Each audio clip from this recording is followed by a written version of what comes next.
Hello my friends, welcome back to the shop. Today, guns that get dirty. We got a 686 here laying on a bed, a smattering of internal organs from another 686 carcass here. We got that thing all opened up and we're fixing it, getting ready to rock and roll. But what we got here is we got a bunch of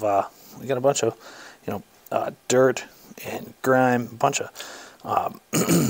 of burnt magnum powder. This is gonna be a real quick trip down a rabbit hole here. We're not gonna get too deep, but what I want to talk to you guys about is actually ultrasonic cleaner. So what we're gonna do is we're gonna pop this cylinder. We're gonna pop this cylinder out. We replace some of these screws. I'm not actually at the moment. I'm not even sure if I've done a video talking about those screws or not. But these are pretty cool. These are Allen head. These are essentially an Allen screw replacement. I'm sorry, you can't see through my hands here, but what's cool about these is that if you're in and out of the gun a lot, and you don't want to mar up any factory screws, these things make an excellent direct replacement. So they can go right into that screw hole.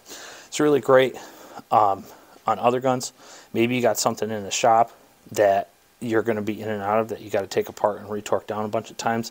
You don't want to be repairing slotted screw faces for the rest of your life to the end of the time. You can use these as a couple of beaters. These things are stupid cheap. You can get them really cheap, and it makes it easy to get in and out of the side plate a lot. Again, we take the side plate off of this almost daily, so that's how that goes. But what we're going to be talking about, so if I take this cylinder out, I'm just going to use this as an example, right? So we got a full cylinder, all dirty, right? Look at all that schmoo, all that dirt and grime underneath there. So let's take a walk, bring you over to something called an ultrasonic cleaner. This thing's pretty cool. This is a cheapo. So what we have here is we've got a cleaning solution on the inside of this. What we have is Simple Green. We've got a product called Let Me Shine, which is actually used to remove heavy metal deposits, heavy mineral deposits in dishwashers, but a little sprinkle of Let Me Shine, mostly water. And what this thing will allow us to do is allow us to heat up this tank. So we've only got about a gallon, a little bit over a gallon, half a gallon of fluid here, roughly. But for stainless steel parts, again, this is not a recipe. This is absolutely 100% not a recipe for blued parts, but we can see that this thing is really dirty, right? This is no longer really nice shiny steel surface, and we want to get back to that shiny steel surface. We don't want all this dirt and grime on here. Again, same thing on this side, right? We got all this crap on here. We want to get all that off. So what we're going to do is we're going to drop it inside of this tank, and what happens here is that there's a speaker at the bottom of the tank, transfers through the liquid and rattles all the grime loose. It's a pretty cool process. It's pretty interesting. I'm gonna drop this stuff in here, and I'm gonna set this thing. Let's set it. Just set it. This is in seconds.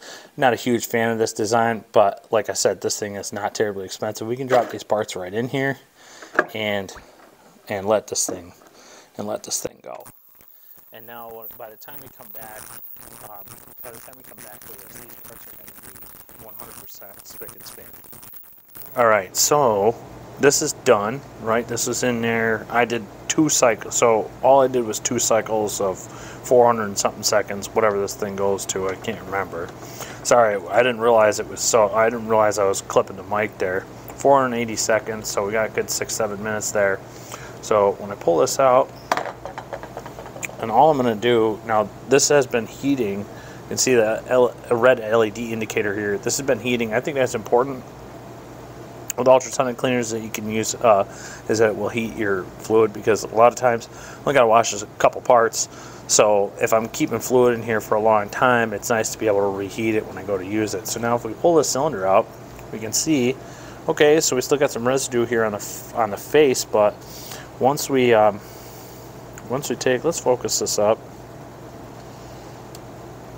So once we take a little rag here, and all we got to do is just wash this down, we can see that what we've done, we've pulled all of that fire residue, off of the face. There's no more sort of dirty fire residue on the back. This has got to get cleaned out. There's no more fire residue on the back of the cylinder, and nothing on the sides or the cylinder window. Now this has got to get lubed. This is still got to get lubed and put back together. I thought I saw a high spot there. Okay, no, our stars resting down inside there, really nice. So yeah, but that part's done. That's looking really good. Set this off to the side, and then we'll grab our yoke and crane. That is very hot. But if we pull this yoke and crane up, we can still see that there's some residue down here, but all of that should be released. Let's just check and see. We actually go to wipe this down. Yep, that's all just residue. That's just carbon deposit that's sitting in its original location. Our ball detent on the top. That's just carbon that's sitting in the original location. So yeah, these parts really do come out nice and clean. These need to be lubed again, but these things are ready to rock and roll. So looks good to me. Nice. If you liked the video, I'll catch you in the next one.